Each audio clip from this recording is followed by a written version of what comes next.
The Gory days are here to stay, the 80s horror show.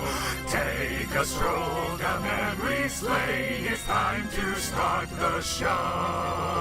The Gory days, the Gory days, the Gory days, the Gory days.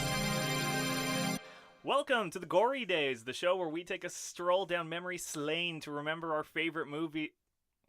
Welcome to the Gory Days, the show where we take a stroll down memory lane to remember some of our favorite movies from the early horror movies is somewhere in there. Forget it. Welcome everybody. If you're just joining us this week, welcome. If you're just joining us from last week, we're still figuring out our audio things. Thank you for bearing with us and some of the dropouts. I'm sure you could figure out what we were trying to say.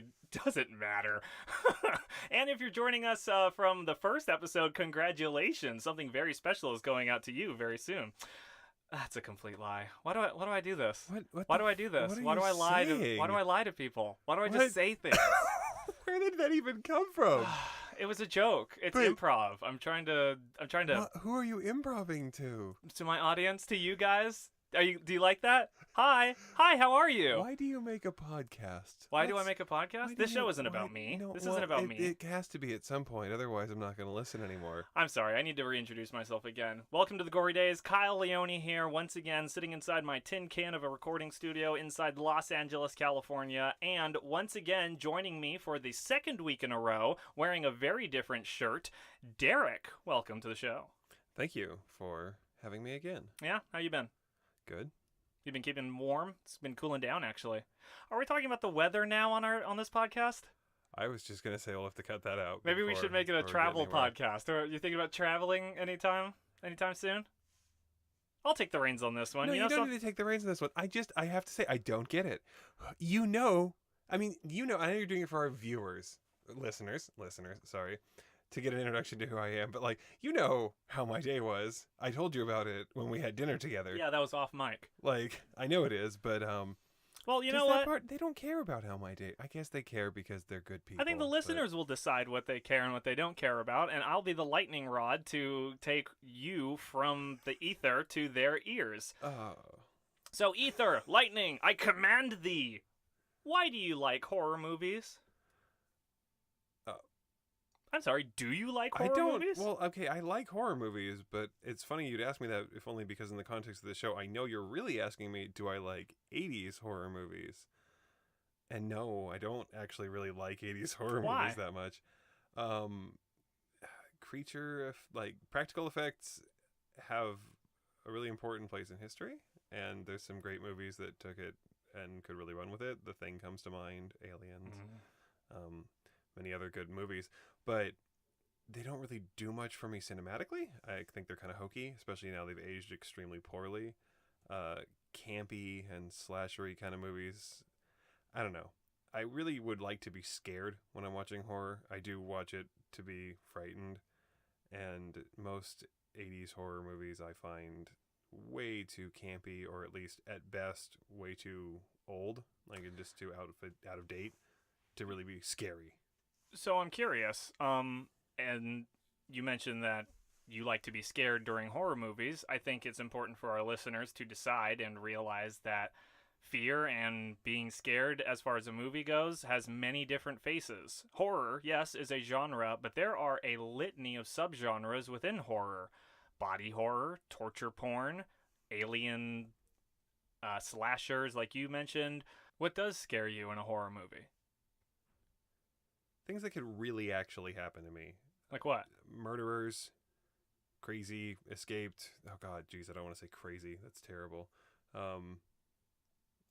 That's fine. But, all the movies seem to rely on having an escaped mental patient be their primary motive for someone being threatening. But, and you shouldn't apologize for something you're afraid of. If you're legitimately afraid of the unhinged, that's something that Hollywood knows and tries to capitalize on. It's it's a ridiculous thing. I don't even really think of a movie where that actually happens. It's more of just the idea that, someone breaking into your house and killing you, or someone who you thought you knew turning on you. Home invasion. It's not even betrayal. Just home invasion, but yeah, realistically betrayal, or even just threatening situations that could happen in real life, like someone shooting you, someone stabbing you, someone murdering you in realistic ways.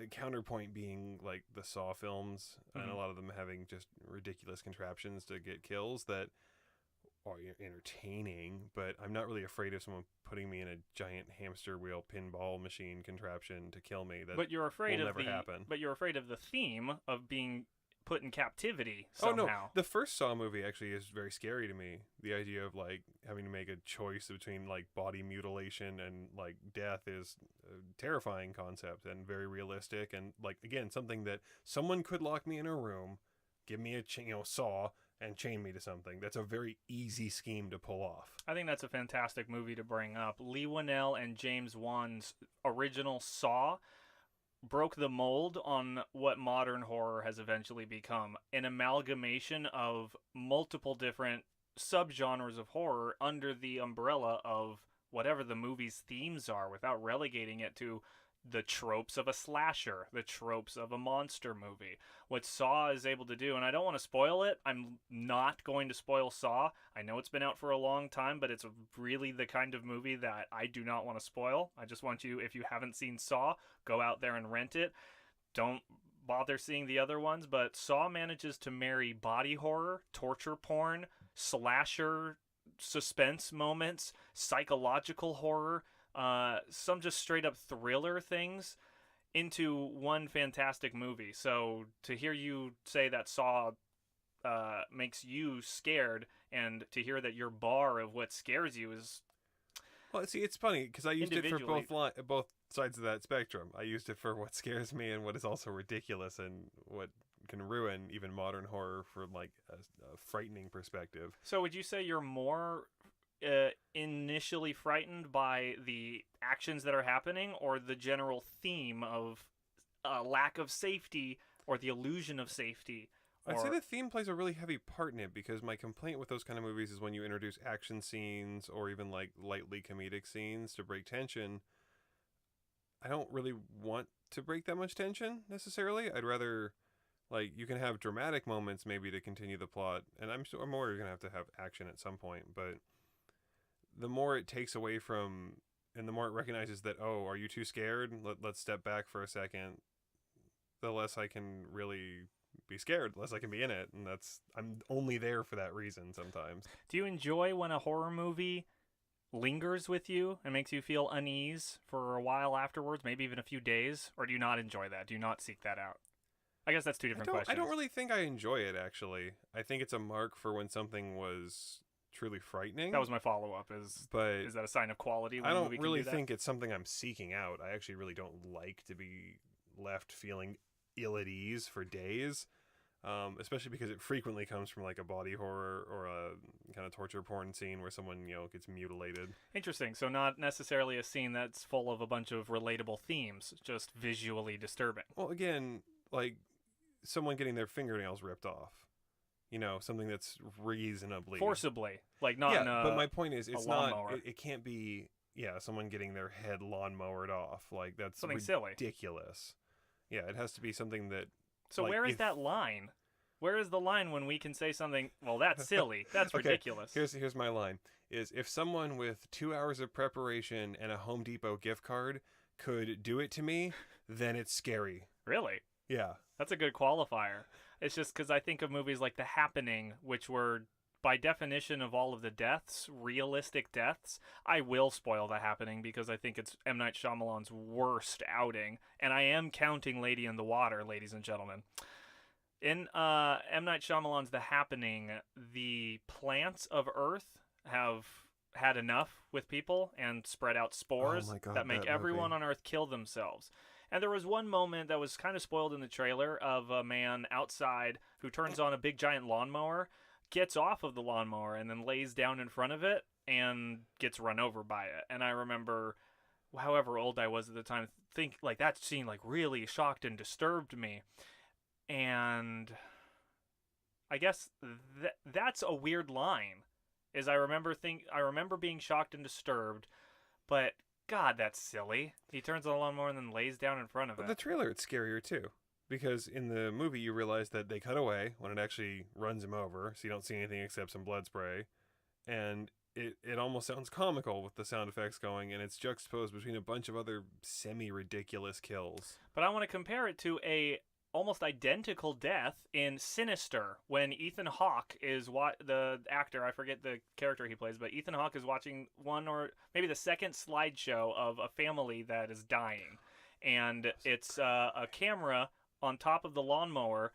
There's a light, maybe on the camera, maybe on the lawnmower, that illuminates 1 foot in front of the lawnmower. Otherwise, it is completely dark, and the only reason that you know we're traveling is that you see grass coming into frame and under the lawnmower. And it holds on that for a while. You just keep seeing more grass, more grass, more grass, and then a body. And then we cut away. And I remember being very scared at that moment, too. Namely because I had no idea what was going to happen. That movie was just a tour de force in setting creepy scenes in such a good way. Like, the idea of mowing your lawn at night is just so foreign and weird, and then to present it in a tape in a form where you're already like, this guy's watching a creepy tape, it's so like what's the second going to happen? And then to have something that bizarre happening, then with the very unsettling framing that they have on it too, it was just great. Everything about that movie was great. So now, what's the difference between the Happening's lawnmower death and Sinister's lawnmower death that makes one silly and unrealistic and the other terrifying, and you don't even stop to wonder if it was realistic or not? The tone, the fact that Sinister already has me scared when he put the tape in the player. I don't really, by the time that something's actually happening on it, it's just validating that I should already be terrified. I think the tone, absolutely. The tone of Sinister is one of mystery. Ethan Hawke is a writer, so he's trying to understand what's happening, and so we as the viewer at that point are confused as well. The Happening, we're also confused and trying to understand why these people are killing themselves, but this shot in particular is taken from the side, from very far away, and it's a long cut where the guy gets out of his lawnmower, lays down in front of it, and the lawnmower slowly gets to him. The fear and terror is more about like the suspense of, oh my gosh, it's gonna get to him. It's gonna get to him. But it got to him. It's literally the steamroller scene from Austin Powers. Yes, it is. Where, stop! Look out! Yeah, with Michael McDonald from Mad TV. That was his role as the guy who gets squished by the steamroller. Are you impressed I know that? I guess I kind of am. Anyway, why are we talking about this? We're talking about this because today's movie that we watched, what was it called? Was Ghoulies. That's right. Oh my God. We watched the 1985 Ghoulies, which I would argue every single one of its quote-unquote scares seems to... Derek, this movie was bad. It was a bad movie. This movie was bad. Oh, it was a bad movie, but I actually expected it to be funny bad. I did too, but why? Hulu rated it as a horror-comedy. I was surprised to see that. I went, okay, it's supposed to be some campy creature feature latex puppet nightmare. So that set up for a reasonable expectation, and it just wasn't even that. Like, they designed 3 good puppets, and then they kind of just had them gesticulate a little bit for a while. I don't need to get into the plot of this thing yet, but no, it was just a very disappointing and lackluster movie that, for being titled Ghoulies, really didn't need to have ghoulies in it, I would say. You'd think a movie titled Ghoulies would feature the Ghoulies for more than like 5 minutes, but the movie can't even decide what Ghoulies are. Anyway. Oh, they're spirits. But are they the puppets? Spirits? Are they the dwarves? Are they the clown? Well, so that's the thing. Like, the ghoulies are the, like, creepy little satanic spirits that apparently the guy summons. But I only can assume in retrospect that they're, like, the level 1 summoning spell thing. That you gotta, like, learn how to summon them. Then you can start summoning worthwhile things like this pair of twin little people to help you accomplish your evil schemes.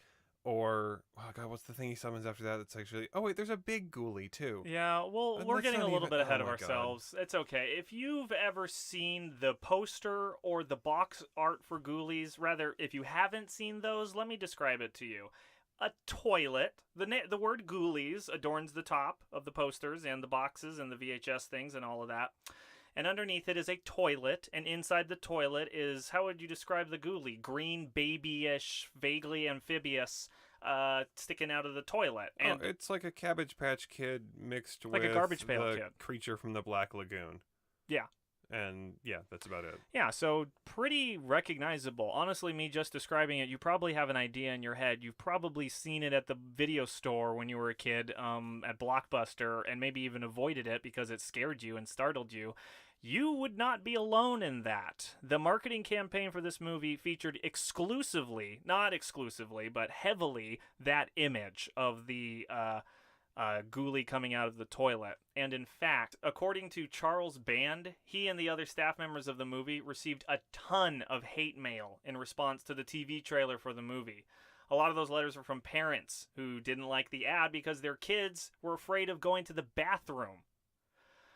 So I can understand that. I can understand seeing an image, a still image, and putting together a whole story. In fact, that's what the filmmakers wanted. This movie has nothing to do with the Ghoulies, almost. Has nothing to do with the idea of them popping out of toilets. In fact, the one shot that mimics the poster was shot well after the movie had been finished. And so they just kind of ham-fisted it into I believe it's the scene where they're all screaming, ah! Yeah, I don't actually remember that scene being in the movie. I do, and it looks Okay. completely different, and it's like in a black void, and the toilet is really tiny because the ghoulie has to pop up. Anyway, they put this poster together, they put this trailer together, they think it's genius, and they get nothing but hate mail from parents because their children are afraid to use the toilets. It worked for something because it got butts in seats, at least, to come see this terrible movie. It released, I believe it was, I think when I looked it up, it was a Tuesday. Once again, this had a limited release in November of 1984 in the UK. It released in the UK under an early release name was called Beasties. It was then changed to Ghoulies before it came over to the United States in January of 1985. So what's going on in the world of January 1985 here in America? Well, the AIDS virus is identified, and it is not the worldwide problem it is today. Following the widespread famine in Ethiopia, many of the top British and Irish USSR pop musicians joined together under the name Band-Aid and record the song Do They Know It's Christmas? Following the boycott by the US of the Moscow Olympics, the Soviet bloc boycotts the Los Angeles Games. Recession continues to be a problem in the U.S., and 70 U.S. banks fail in just 1 year. If you're in the United States, you're probably singing along to Madonna's Like a Virgin. If you were over in the U.K. at the time, though, you're probably rocking out to Foreigner's I Wanna Know What Love Is, as both of these songs were #1 on their respective charts at the time. If you were a kid, you might have been enjoying movies like Ghostbusters, Gremlins, Indiana Jones and the Temple of Doom, Beverly Hills Cop, The Karate Kid, Star Trek 3, Police Academy, The Terminator. You're just listing terms. Do you understand the point I'm making? This is the movies that were out at the time. And Ghoulies had to compete against this, and specifically on the day it released, it had to compete with Dune, David Lynch's Dune, with David Lynch's favorite Kyle MacLachlan, 1984, Michael Radford, starring John Hurt, John Carpenter's Starman, with Jeff Bridges, and, believe it or not, A Nightmare on Elm Street, Wes Craven's seminal classic. Ghoulies was on the same marquee as A Nightmare on Elm Street. Some of the that actually kind of makes sense to me, if only because my first thought is that if you're going to the movies and your teenage kids wants to see Nightmare on Elm Street, maybe you can take your younger kids to see this Ghoulies movie. It sounds kind of silly, like it's got like a puppet on it. Like, yeah, they can handle that. And you'd be wrong. You'd be wrong, but your kids wouldn't be that scared, hopefully. They wouldn't be that scared unless they like really were afraid of like demons or something, because the puppets are pretty creepy. I will say that, like, the puppets are actually unsettling the first time you see them. Like, their designs are a little bit creepy, but you quickly get bored of them because they're so not menacing. Anyway, sorry to interrupt. Oh, it's okay. I just wanted to give a little bit of the timeline for how this movie got made. The original Ghoulies originated in 1983 under the title Beasties, like I mentioned, and it was actually to be directed by the executive producer of this film, Charles Band, with special effects by drumroll please, our own Stan Winston of Pumpkinhead, after the two had previously collaborated on Parasite. This, of course, didn't happen because it ended up being directed by Luca Bercovici, with special effects by, this is who we have to thank, John Carl Buechler, and his company, Mechanical and Makeup Imageries Incorporated, still happily employed and working today. After a November 1984 UK premiere, the film was released theatrically in the US by Empire Pictures in March of 1985, where afterwards it enjoyed a huge boon in the home video market. Didn't do that well in theaters, but do you want to guess how much it made in video sales? No, I have no idea what a normal number would be for that. This had a budget of a scant $1 million. It made $35 million. The first number makes a lot of sense. The second number, I guess you can just chalk it up to a good box art. To box art, quite literally. And it's a theme that I want to get to a little bit later when we're talking about our analysis, but just the idea of tricking your audience into expecting a product and delivering something entirely different and just going, well, you paid for it. What are you going to do? Walk out? Leave? Demand your money back? Maybe in this day and age. The tagline for this movie, because the Ghoulie was featured in the toilet, I guess, was, "They'll get you, ... in the end." So, something I thought was pretty interesting that I didn't recognize when we were watching the movie. Have you ever seen Law & Order Special Victims Unit? Yes. Do you know the two detectives? Someone in Stabler? That's the thing. We all remember Christopher Maloney, Stabler, but I can never remember the other detective's name. Yeah, I don't remember her name. Okay, well, I can't remember her name either, but I was surprised to find out that this is her film debut. She played Donna. Mariska Hargitay is her name, and she played Donna in this movie. Marissa Hargitay of Law & Order Special Victims Unit got her film debut.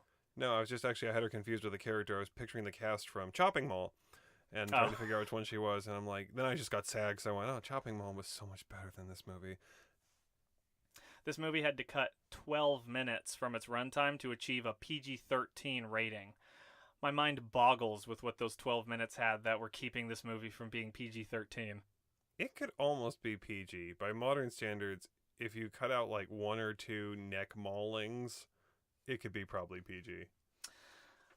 I feel like the movie would be PG if it stuck with its original story. Originally, the movie was, the concept was about a kid moving into his grandpa's house to find out that the inspirations for his grandpa's stories were living in the house and trying to kill him.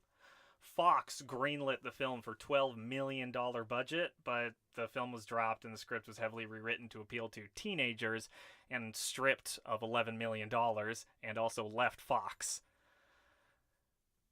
I don't know, does that plot sound similar to any other movies? Yeah, not that I can think of. Kind of sounds vaguely similar to Churl 2. E.T.? Maybe. Lastly, all the college-aged, quote-unquote, college-aged actors in this film are clearly in their 30s. I thought that was pretty funny. I mean, it's not really clear that they were even supposed to be college-aged, outside of the fact that he goes, oh, I'm going to take time off of school. But I mean, I just assumed he was like an adjunct professor or something.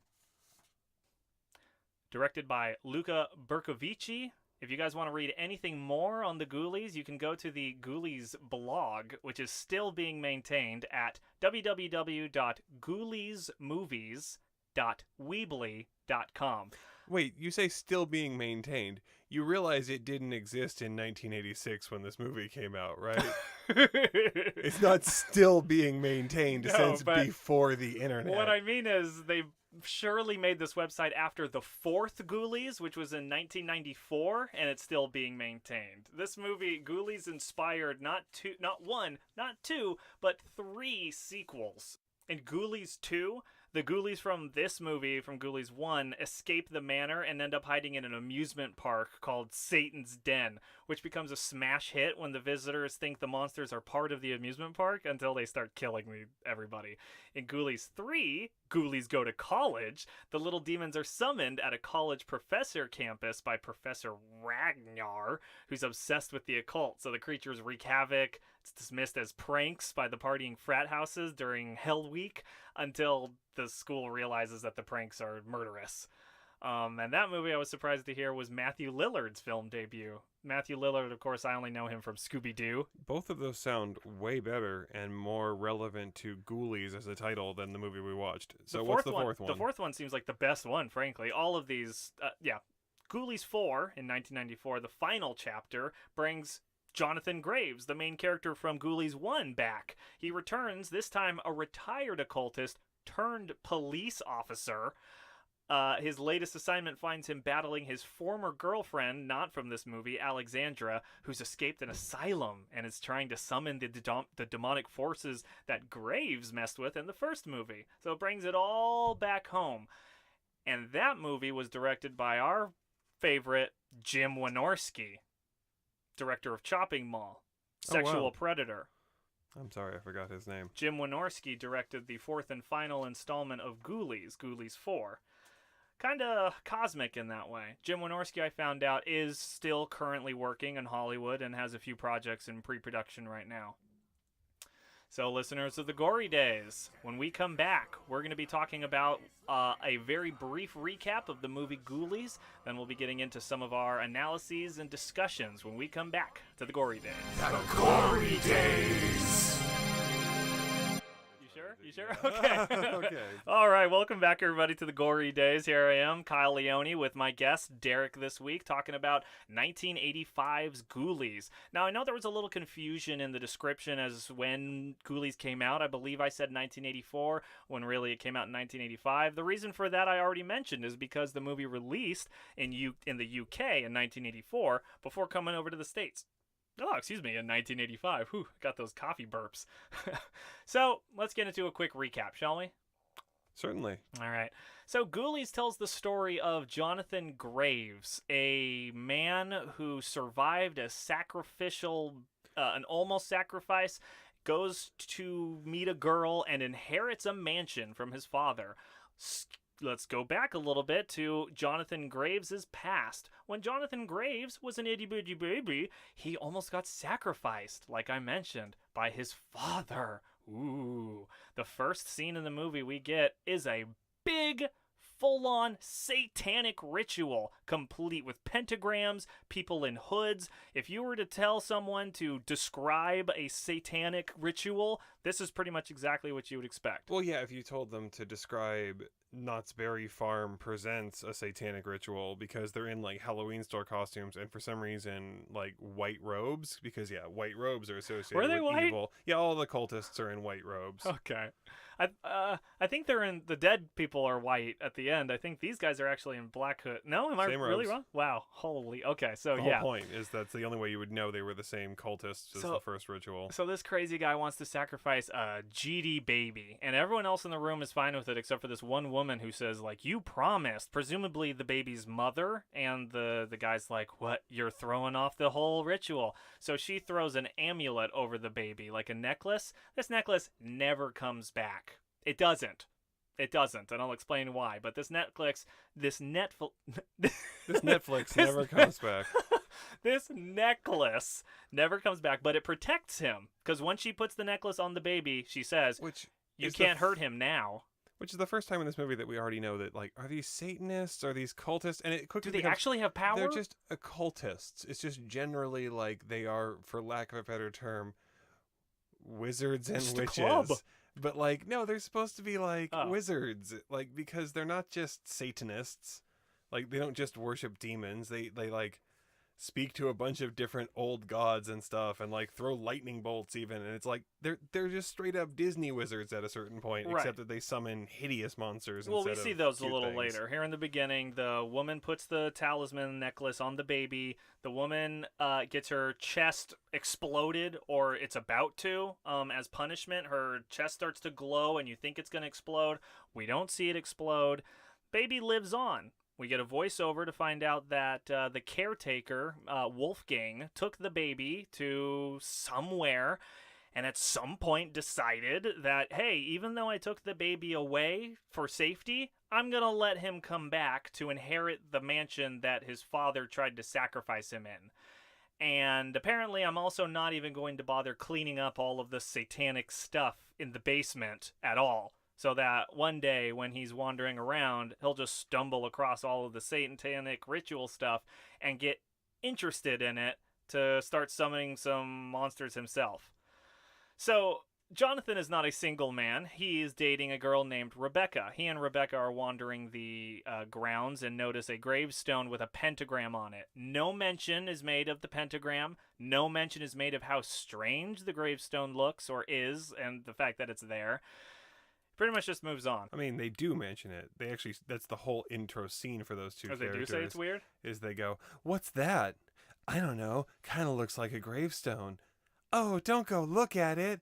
Oh, don't." And then Wolfgang appears behind her. That's right. Like, so they are obsessed with this gravestone in reality. Like, That's they right. really care about but it. They don't mention the They pentagram. super forget about it after, like, you know, they get scared by a creepy groundskeeper. Well, Who- she gets scared. It's so obvious that he's going to be a good guy. Hey, well, yeah, Wolfgang shows up and looks stern and strange and doesn't say a word. Rebecca gets weirded out, and Jonathan walks away into the manor and explains to him, Wolfgang's the only family I've known.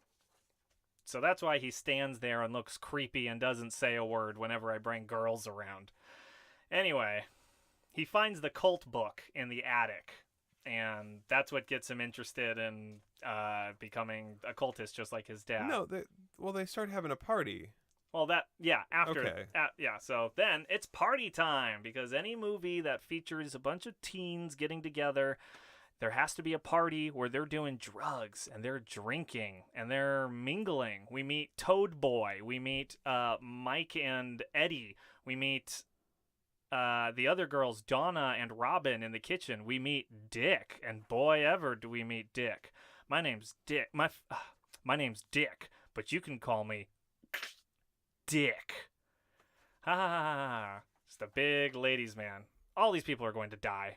Though it's weird, he's like a 1950s greaser-looking guy, and it's like he's supposed to be cool. He kind of looks like though. Tim Kalpakis from the Birthday Boys. But like, no, he's supposed to be the cool guy though, and he's kind of a dork, like even by the standards of like 80s cool, it seems like. But... Anyway, the party gets finished, and there's like an after party where the main characters are all hanging out and thinking like, hey, what game should we play? Strip poker. Ha ha ha ha ha. And John, completely straight-faced, goes, let's do a ritual.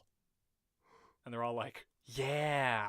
So they follow him downstairs, where he pulls out like a trident and a robe, tells all of his friends to stand there, and they're drunk. They're making fun of him because he's drawn a chalk thing on the ground. He's saying Latin and gibberish, and they're literally cracking jokes every second. That's exactly what I'd be doing. This guy's, my friend's crazy. I'm drunk. Him way more of the benefit of the doubt. They're than way that. nicer, politer. They actually let him go through like 4 ritual like nonsense lines, and then he does the hokey pokey. He puts his arms up and turns around in a circle before they make fun of him for that. It says, you That's do the first time. hokey pokey, and you turn. He kind of goes, "Ugh." And then the next time he makes like a loud noise, and one of the girls like screams really loud As a joke. And he just tells her, "Shut the fuck up!" Pretty much. Like really loud, really angry, and like they all kind of react to it a little poorly, but they just still stand there and wait for him to continue his crazy time ritual. Eventually they get fed up and they start leaving, and he's like, wait, I have to dismiss the spirits. And they're like, dude, you're our friend, but this is too much. So they leave.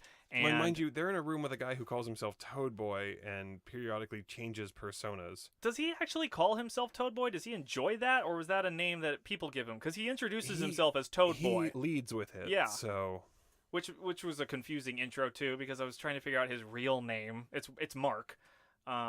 Anyway, so he says he's supposed to dismiss the spirit, and he doesn't get a chance to. So then the next thing I have on here is clown scare. Oh, that's right. Eddie and Mike go upstairs to look around, and inside one of the because the rooms, Scream Girl ran out of the ritual, and they can't find her. they find a clown sitting in a rocking chair. This is clearly a poltergeist like homage.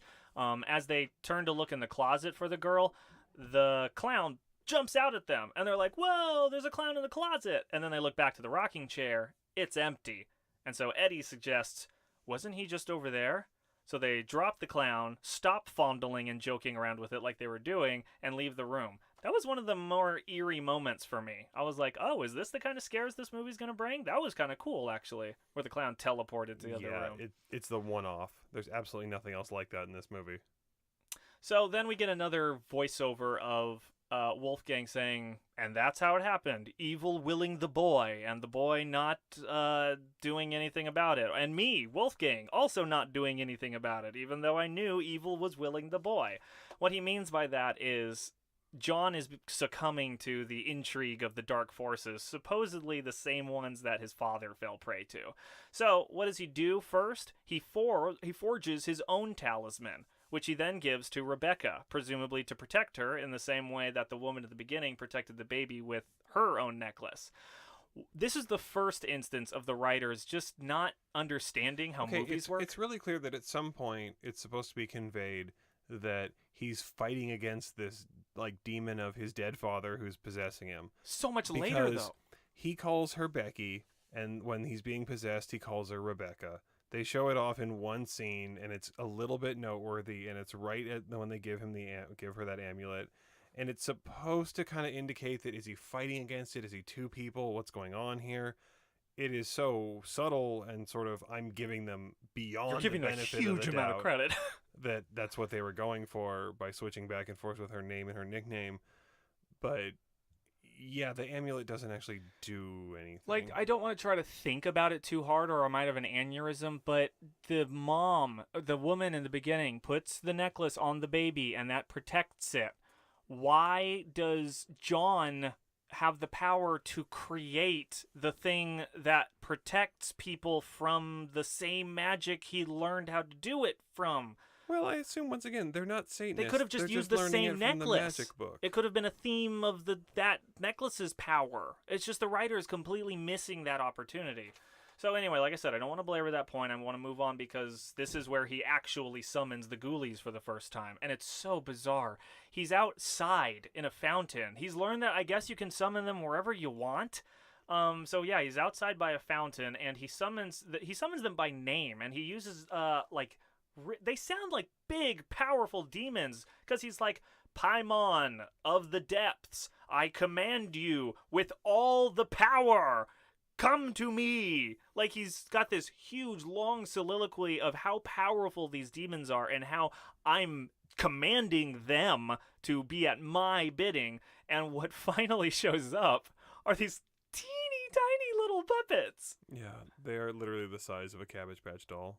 They're tiny, and they don't look scary. There's a cat ghoulie that's like kind of got little cat kitty ears. There's a rat ghoulie that's got like kind of a rat snout, and there's the green like ghoulie that we see in the toilet, and there's another one that's like up in the tree. And these are the 4 all-powerful demons that he's been waiting for. I completely forgot about the weird spider one that's in the tree. You like never see it again in the movie. No. Or what about the one in the clown suit? Okay, yeah. Oh, well, so he summons the 4 that we see in this scene and then immediately tells them, don't do anything. Hey guys, I summoned you here. Be invisible to all but me and wait for me to tell you what to do. He says that, and I assume that means, oh, just go hide. What he actually apparently did is turn them completely invisible. Like, his guests later do not see them right in front of their face. So it's not just innuendo. They are entirely invisible, apparently. After an indoor storm, Rebecca confronts John and she comes downstairs, and much like Pepper Potts finds Tony in Iron Man 1 being manhandled by his machines, and Tony going, come on, this isn't the worst thing you've seen me doing. You've caught me doing. Rebecca comes down to the stairs of the basement and finds John red-handed summoning, and he does a pretty phenomenal job of gaslighting her. They go upstairs, and she starts to clean some things out of anger and frustration and betrayal, gives up, and for one moment, they have an emotionally raw moment where she's betrayed, and John has the one opportunity to make things right, and he gaslights her. He tells her, I'm so sorry. I'll stop this. I'll stop all of it. I promise. Gives her a big hug and like gives a snide grin, like, haha, it worked. Yeah, John lies, and then they start to have makeup sex. And John is so addicted to summoning at this point that he's now summoning during sex. And so he's on top of her, and he's mumbling in Latin. Underneath, he's got a ghoulie drawing a chalk thing under the bed for him. And she's like, "This is too much. I told you an hour ago. This isn't okay. You said you wouldn't do this anymore, and now you're summoning during sex. I'm out of here." What he managed to summon during sex was not more rubber ghoulies. He summons 2 dwarves. What? No. You've crossed this entirely. When he's trying to do the thing during sex, that's like some type of impregnate her and also summon a demon thing. He summons the dwarves later in a different scene. Oh, is that in the next scene? Okay, yeah, in the next scene, he walks in and then he goes, "Oh, that failed. Now that she's super pissed and gone, I guess I'm just going to do the big summonings." That's right. So he does a big summoning where he summons 2 little people named Grizzle and Greedy Gut, a male and a female little people. These little people, the actor that plays Grizzle, I think is the male, has actually been in a lot of other horror movies. He was an Ewok in Empire, in Return of the Jedi, as I imagine a lot of actors, little people at the time were. Is that what you call them? Am I being PC? I think that's right. I think that's right. Little people. Anyway, we're trying. I'm sorry. I'm trying. If you're a little person with ears listening to this. Oh, so now you need ears to listen. Well, I was just going to say, I was literally like a little person with, I don't want to say normal ears. I don't want to say, but they do. Like, they now. You people. When did it become you people, Kyle? Oh, God, I'm so bad at this. So they tell him, the 2 dwarves show up and they tell him, oh, God, now I'm doing the voice. I'm so sorry. They tell him. There's no such thing as a dwarf Oh, my voice. God, I'm so terrible at this. The guy just had a normal English accent. The 2 British actors accent. say, period, or comma, quote, there's a master ritual to summon the big thing. And no, he's like, wants, I need knowledge and power. How will I get knowledge and power? And they go, oh, well, we'll tell you how. Just do this thing. Mm-hmm. The answer is a master ritual. But then, like, there's also this, like, sub-energy that one of them doesn't want to do what they've been tasked to do. Like, the male, Grizzle is, like, unsure about, like, ooh, should we really tell them? Should we do this? And Greedy Gut's like, yes, we have to for our master and whatever. Anyway, Rebecca comes back, gives John one more chance, leaves, but black magic, and she's hypnotized, and now she's a slave because I guess she doesn't have her necklace on anymore. Anyway, she's completely hypnotized, and so we finally get to the master ritual. And this is where that big screaming scene happens, where John is standing on the altar and everything's going crazy and he's just going, ah! Okay, well, you've skipped ahead a little bit. Oh, did I? They have to have their dinner party with his 7 friends because the little people actors tell them, oh, we need 7 people to do this ritual. Oh, that's right. So he invites his weird teen friends over, his adult teen friends. That's right. He has a second party. They have a really awkward dinner in sunglasses, and one of the guests goes, why do we have to wear these sunglasses? And I assumed they had to bring them themselves because the guy's like wearing these ridiculous, like, mechanical windshield wiper sunglasses. They're all wearing sunglasses. It's like he had to go out to his basement and go, oh crap, okay, I got these sunglasses. They're like random assorted sunglasses, novelty sunglasses. I don't remember if they have any reason to be wearing them. But... Well, it's funny. I learned originally this movie was supposed to be in 3D. And it actually began production in 3D. The audience would put their glasses on every time the characters put sunglasses on. There were a lot of times where there were sunglasses on in this movie. That kind of makes more sense. And it would change from 2D to 3D. After 2 days of filming in 3D, they changed their minds due to the complexity of mixing the two. And that's why there are so many scenes with characters wearing sunglasses. Huh. That's cool. Yeah, that is interesting. So they didn't reshoot the scenes. They kept all of the sunglasses in, and that's why they're all wearing sunglasses at night, because they can. Yeah, bizarre. So then they all just get hypnotized because he has hypnosis power. He has a toast. He tells them all to do a toast, and this is where it's the drink the Kool-Aid like cultist situation, where they all drink except for John and Rebecca, and then they don't drop their glasses. They're not poisoned. They're all in a trance. So he leads them all downstairs, puts them in like the same white robes and hoods and stuff as the beginning people, and does his ritual in front of them. And that's where all the screaming is like, ah! So then he brings them back upstairs, takes their hoods and stuff off, gives them back their drinks, and acts like the toast just finished because all of their trances wore off at the same time. As it turns out, the screaming master ritual had a purpose beyond raising another demon.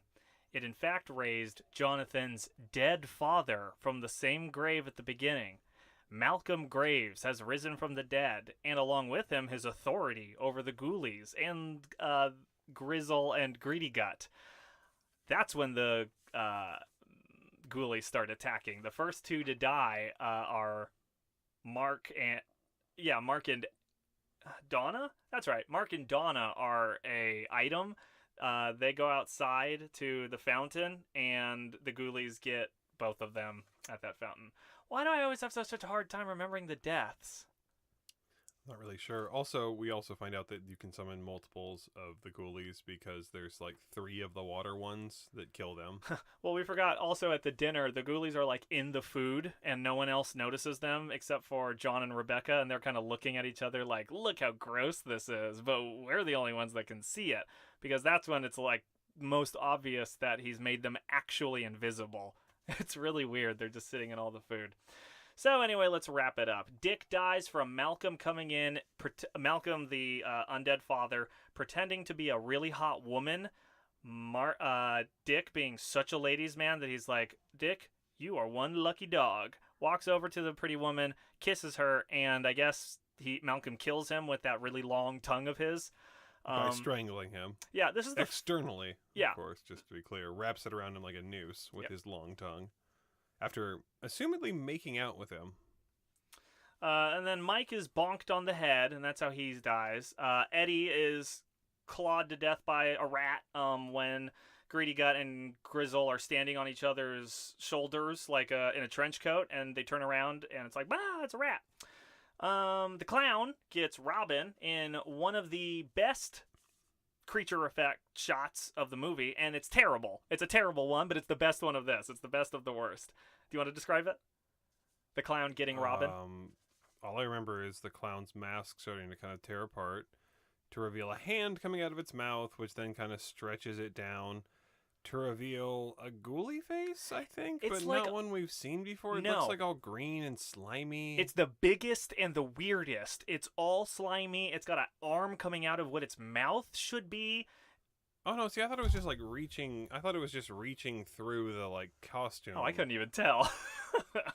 Anyway, yeah, that was one of the cooler ones. And then Malcolm gets down to the basement, and he does this big "Come to me!" and all the Ghoulies start like inching their way toward the basement. But then one of the really funniest moments, all of the dead bodies start inchworming their ways like out of the shots. Every time we see a shot of where the dead body of like Mark ended up, and he yells "Come to me!"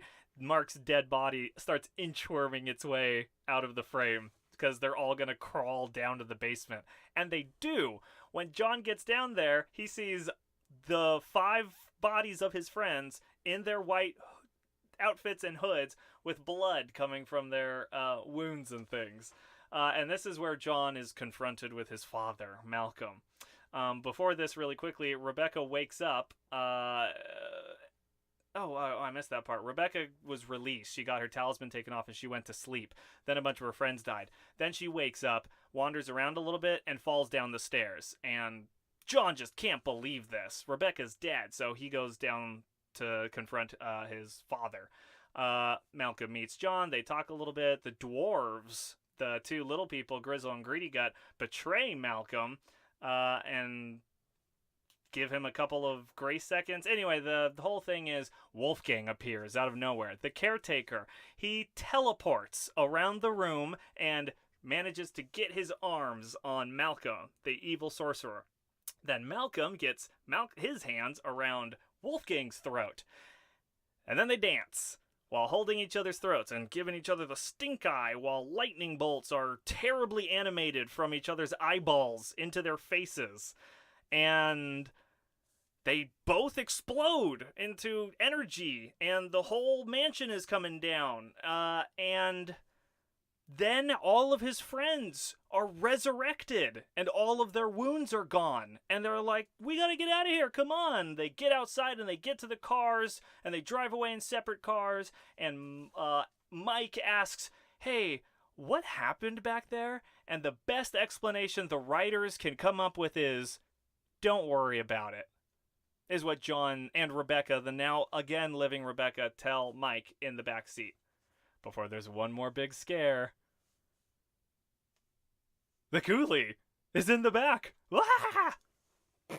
Sorry, were you waiting? I wasn't trying to say I was going to say it. I just wanted to make sure you remembered that happened there.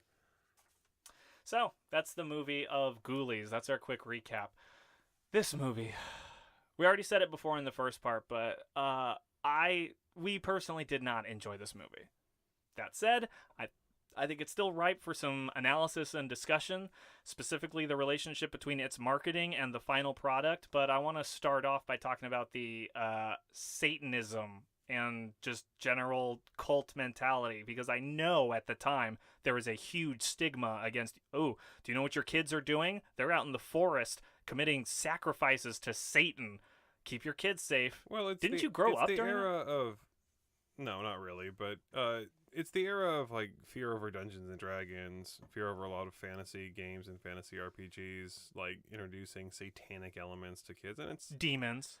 I mean, obviously it just sells papers, so that's why it was an issue for the time, but I think this movie just sort of has about that loose of an understanding of the occult. It's about as informed, not that there's some type of informed, but like it just kind of goes, oh, demons and wizards and like magic and stuff. That's and all kind of monsters. like, and like potions, and that's just all kind of a thing that all goes together under the occult, right? Like, and magic jewelry, and it's just whatever. Like It feels it's like a cult. It feels like they had a whiteboard and they were just going, yeah, come on, more, potions, yeah, more, monsters, wands, wizards, teleporting, lightning bolts. Like none of their like singular powers, like they all could have carried a movie on their own, but they just throw a bunch of powers at these wizards for really no reason.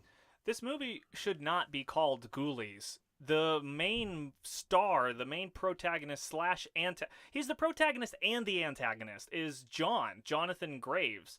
The movie is all about Jonathan Graves coming to realize who his father is, being slipping inadvertently into the same occulty traps that his father fell to. He doesn't slip into them. The whole point is he's tricked by his dead father. At first we think he's like falling into it, but like the voiceover of Wolfgang, you know, in case you already hadn't figured out that Wolfgang's a good guy, the voiceover midway through the movie tells you that he was unable to resist the whispers of the Dark One. Evil was willing the boy. Yeah, and so he already removed any real like authority or concern about Jonathan just because he's evil now. He's evil because the evil spirits have got to him.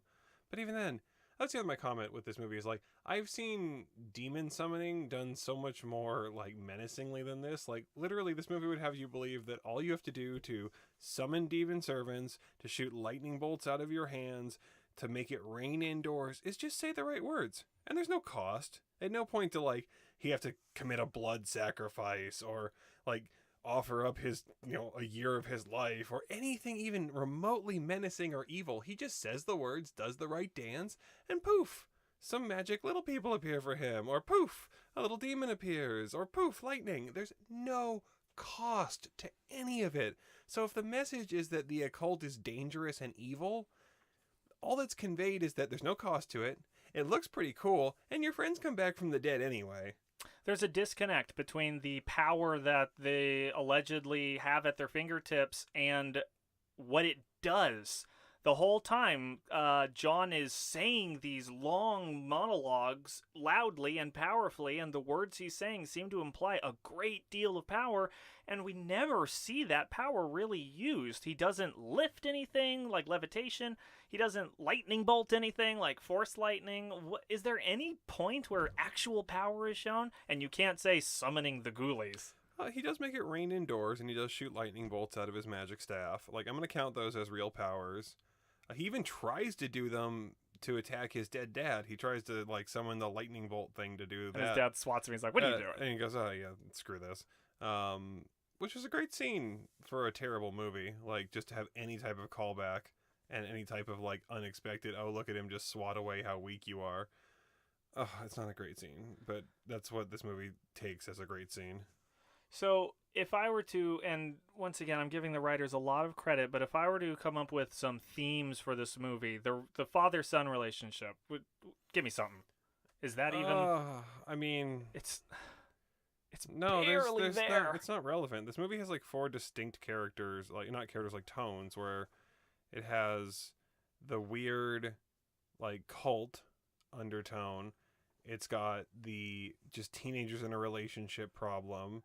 It's got the like fixing up an old house tone, and it's got the like monsters are killing everyone tone, and it just sort of feels so confused that each point you don't really care about what's happening in the other plots because they don't really make any sense. And it's a problem this movie suffers from. A lot of horror movies usually have a protagonist that has a clear goal, and that goal is survive the killer or survive the killing impetus. In this movie, the protagonist and the antagonist are one and the same.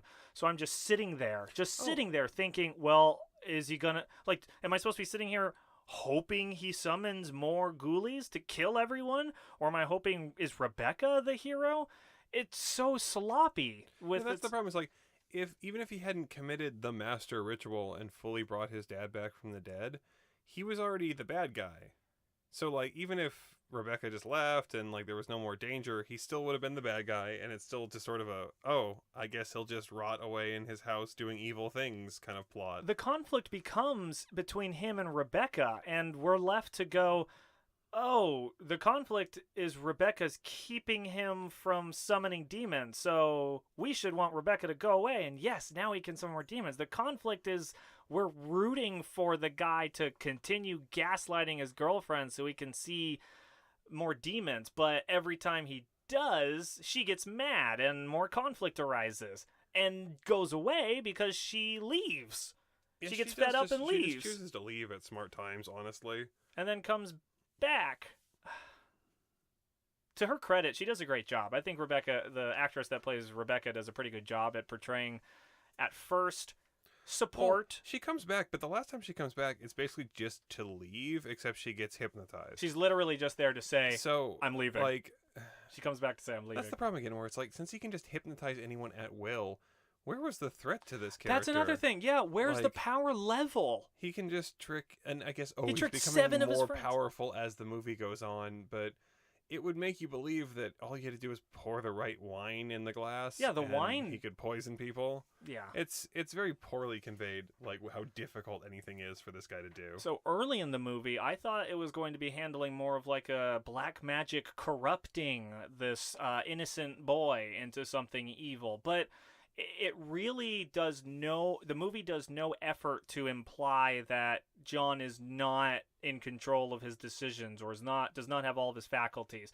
In fact, I would say the movie does its damnedest to establish that John is evil now and wants to do evil things. He's not summoning the ghoulies to pie his friends in the face. He's not summoning the dwarves to go on a pub crawl. He's summoning them to do more evil. And the movie reinforces that John wants to do this. So I cross that out. It's not black magic corrupting him. And then I thought it was just like general, like I said, Satanism and cult fear-mongering is just getting that in their minds. But the occultist stuff seems pretty milquetoast. There's no killing in the rituals. There's no blood. There's no really any type of There's just cost. chanting. Yeah, it's like D&D kind of evil, where it's like, yeah, you just say the right words and then the bad thing happens. But even to go off of the Dungeons and Dragons thread, there's still a equitable cost to the larger magic things like summoning, isn't there? In Dungeons and Dragons? I don't even want to get into that because I feel so stupid for the first statement I made because I know exactly how costs and summonings actually work. But yeah, anyway, it doesn't really matter. D&D would more accurately represent like a view of demonic summoning that requires cost or sacrifice. And it's usually like a mental cost. Like you have to do a constitution save, and if you fail, you go mad because you screwed up the spell and now you've lost your mind for like a week. Yeah. Yeah, because Constitution is the stat that we associate with the mind. Sorry, what was I? Wisdom? What is it? Or int. Intelligence? Either of them. I think it's probably wisdom, but maybe it's just how tough you are. This has been Dungeons and Dragons with Kyle and Derek. Tune in next week. And then I thought it was the father and son theme, because there's a really bizarre moment at the end where Malcolm says to John, "Kiss me, my son." Do you remember that? I do. How did that make you feel? You need to restart that. You need to go continuing on the father and son theme, because that was your first point. Oh, okay, sorry. Yeah, continuing on the father and son theme, which I thought the movie was about. It's the only one I can still hold any water to. But yeah, it turns into a, like, vaguely incestual horror when he says that. When he's like, "Kiss me, my son." Yeah, it's supposed to be like I'm going to suck the life out of you kind of scene. It's already kind of weird, though, because you remember he turned into a girl to make out with his friend upstairs. Yeah. This undead man has the power to change form. Like, what are his powers? Oh, just whatever they need to be. So it just doesn't matter. To look back he at can kind of fly. Yeah. He can kind of change shape. And he can manipulate things from the grave. I guess he was never dead. Because, yeah, to go back in the timeline, the Ghoulies and Grizzle and Greedy Gut were never loyal to John. They were always getting ready for Malcolm to show up. And then they were loyal to Malcolm, and they weren't loyal to John anymore. So, yeah, he has the power to manipulate things from beyond the grave. He has the power to shoot lightning bolts out of his eyeballs. He can summon demons. Like, how is he more powerful than John, other than the fact that he swats John away and says it? He seems to demonstrate the same powers. Yeah, which is on purpose. They're all better. It's just all the same powers, but better. He summons multiples of the water ghoulie by just looking at water, basically. Like, his lightning bolts are better, his chokehold is better, everything he does is just better than John's stuff. It's supposed to be because John doesn't really have power. He's just being possessed by the dead dad, I think, through most of that part of the movie. So why wouldn't Wolfgang, his protector from infancy, do anything about it? Why would he allow him to come back to this house that he inherited after his father's grisly demise? I can only assume that he actually thought the father was dead, but I mean, I don't really... Well, then why wouldn't he clean up the Satan stuff? Well, you're literally going to be the first person in history to ask that question, because no one writing this movie, or producing it, or watching it has ever cared about the answer to that before. No, all they cared about was showing off how crazy teens can be at parties. That teen party where they're... Mike is doing a breakdancing routine and all of his drugs fall out of his pockets onto the floor. That was once again actually one of my favorite scenes of it, because I thought it was actually kind of funny. Where, like, it's a guy who's clearly drunk and probably high, like, trying to do, like, the worm and just terrible breakdancing. And as he's spinning, there's just a fountain of joints and pills just flying out of him. And it's actually kind of funny because of how much it's overdoing the, look how much drugs your kids are on kind of mentality.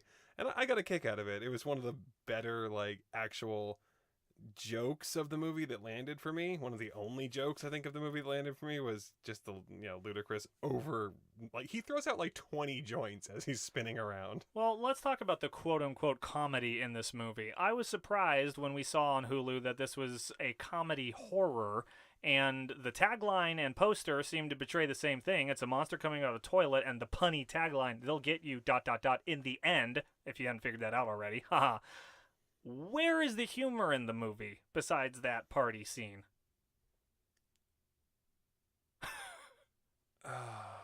There really is. There just really none. isn't. I mean, there's like the ghoulies at the dinner table when the other people can't see it. That's kind of a joke for us, the audience. There's the long screaming scene, which... Yeah, there's a few scenes where it's like, it's really hard to tell, was this supposed to be serious or just well-written camp? And it doesn't really come off as funny either way, but... No, and the ending... So, yeah, at the end, Wolfgang reveals himself to be as powerful as Malcolm, at least equally enough to restrain him and obliterate him? With weakened, non-fully resurrected Malcolm. Okay. Cool. Yeah, I mean... Like, what gravity did that hold? God forbid the writers could realize how poetic and actually how good it would be if John was the one to overthrow his father, overcome all of the bad things that have been going on. God forbid we get any kind of catharsis when instead Wolfgang swoops in, a character we Teleports haven't in. cared about the entire movie, In a big purple wizard's robe. and wraps up the movie in a nice little Ridiculous lightning thing. bolt. With his Santa Claus beard and purple wizard robe, he teleports over, chokes some guy for a while. They spins spin around. Chokes him for a little while. A little more spinning, some psychic lightning, and poof, sparks, and no more house. So let's talk about the creatures themselves, the ghoulies. They're basically solid silicone rubber that you then painted, and you just put your hand inside, and there you got a ghoulie. Oh, and don't forget to spray it. Make sure it's nice and wet and Yeah, I mean, like, goopy. the initial monster design is creepy for them. It's okay. Like, it was clear that the drawing that they made was They creepy. don't blink. They're But just yeah, they're not, like, they don't move naturally. they look like move- rubber chickens. Yeah, they move like a piece of latex that someone's wiggling through the shot, and that's why they almost never move. We're pretty much just seeing that, like, we show them, and they do their, like, two things that they can do. The rat one opens its mouth Yeah. and chews something. The cat one moves The its cat one's eyes can move. The spider one kind of opens up a little bit. And they just do the, like, one animatronic thing that they can do, and then you pan away. And that's enough. That's It's funny. all they wanted to do with them. It's, I want to say, ironic because it makes the clown one of the scarier things because it's more realistic. Yeah, and the worst part is it's just a Halloween store clown It's mask. just a clown And it's still definitely scarier. because it's on a little life-size doll. That, and it actually has some menace. We think it is creepy and unusual and moves strange. The Ghoulies don't really menace anyone. Like, we see them in the same room as people, just kind of watching them, just hanging out. Like, really not, like, they're not pushing the limit of what they can do. Like, They're not he murderous. told them, you can't hurt people, don't stay invisible. So And they fine. listen to him. We know that they're not going to kill people, but, like, they're not even trying to, like, steal their shit or, like, trip them. They're not like the or- Gremlins or where they're hurt just them. Some type of thing to show that they're inherently evil. They kind of just seem cute. They're like animals. They're not like cute, pets. that's the wrong word, but they just sort of seem innocent. Well, the cat or, one honestly seemed kind of cute to like, me. they just kind of wander around and look at stuff. They don't really do anything that bad. And they're strictly obedient. If you tell them to be invisible, don't worry. No one else is going to see them. If you tell them not to touch anything, don't worry. They'll just sit around in the corners of things and do their little giggle.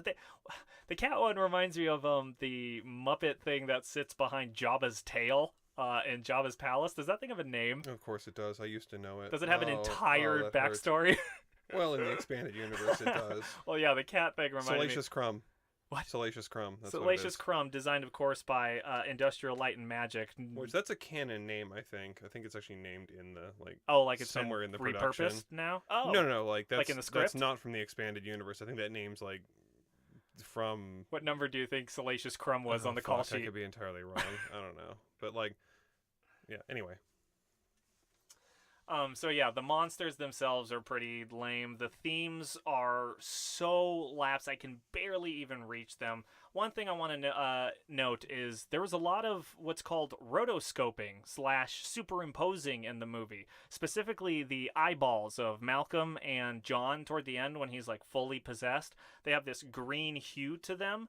I recognize the technique used on those in movies like, specifically animated movies of like the Don Bluth era, Secret of Nim.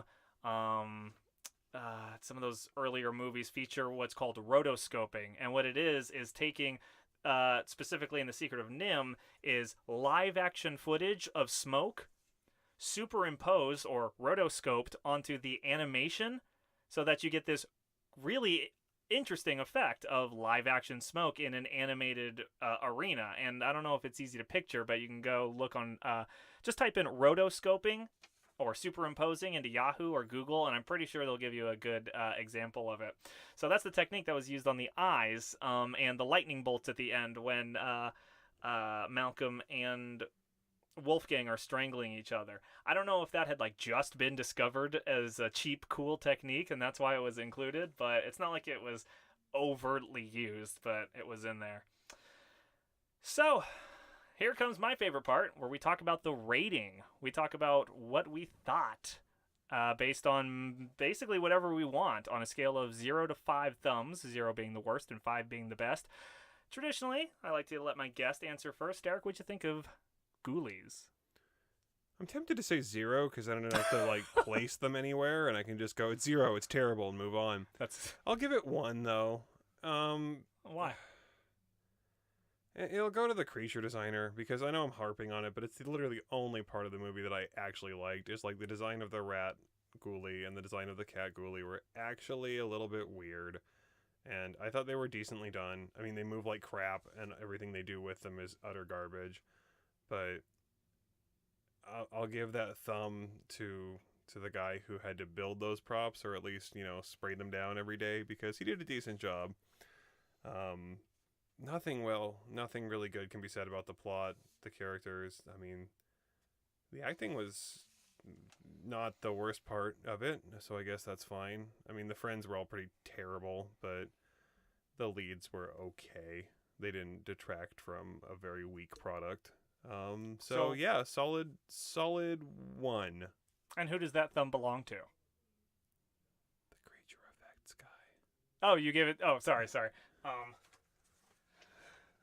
The creature effects guy, by the name of John Carl Buechler, and his company Mechanical and Makeup Imageries, Inc. Yes. Or Imageries, maybe. Or Imaginings. Or Who cares? Imageries. Okay, very cool. I'm not going to employ him. Very interesting. Did you enjoy this film, Kyle? No, I did not. How many stars are you going to... Sorry, how many thumbs are you going to give this film? I'm going to give it 1 thumb, 2. Wait, Because... 1 or 2? Just 1. I'm not going to give it 0... Oh. I'm not going to give it 0 thumbs. I think I'm going to reserve that for a movie that can't even form together a plot. The movie we watch where I can't even understand and re-articulate what happened, and the podcast suffers for it, that will be my 0. This movie still gets a 1. Why? The monsters are abysmal. There is one arguably visually interesting quote-unquote scare. All the actors in it are horrendous, except for 2, and this is my opinion. Rebecca and John, the 2 characters, Jonathan and Rebecca, carry the movie with their non-existent conflict. Their relationship problems are stupid, unrealistic, vapid. Who hasn't had to deal with in-bed summoning issues? Superficial, contrived, and pretty entertaining. And that's why I give Ghoulies, not Goonies, Ghoulies, 1 thumb. You think they traded on the popularity of Goonies at all? Did that come out after? No, I don't think so. And that's so Goonies is trading on the popularity of Ghoulies. Definitely one. Definitely one or the other. Someone's to blame here. Yeah, someone needs to be sued. My thumb, of course, belongs to Greedy Gut, the female little person that gets summoned. She's the one that I believe is on top. No, she's the one that's on the bottom when they're standing on each other's shoulders in the trench coat. So she needs all the help she can get. It goes up to Greedy Gut. And if that actor is still working out in the world, I would love to meet you and have you come onto the Gory Days sometime. That would be a treat. Unfortunately, I don't know your name, so what a great start we're off to. Maybe I can tweet at you after I do a little more research and you can come on to the Gory Days. So, Twitter followers, once again, it's all right. We don't have any followers, or at least ones that are willing to engage with us and ask us questions or give their suggestions or feedback. That's okay, though. I didn't engage with some of my favorite podcasts until they were about 25 episodes in. Then I went back and realized, oh my gosh, there's a whole catalog of things. It'll happen. I'm not worried. Until then, I'll be sitting here in my hot box of a room recording movie after movie. Next week on the Gory Days, we'll be talking about another fantastic horror movie from the 1980s and early 1990s. Derek, was there anything else you wanted to say before we said goodbye to our faithful listeners? No, just have a wonderful day out there today. That's right. Oh, and watch out for those toilets. Stay scary out there. The Gory Days.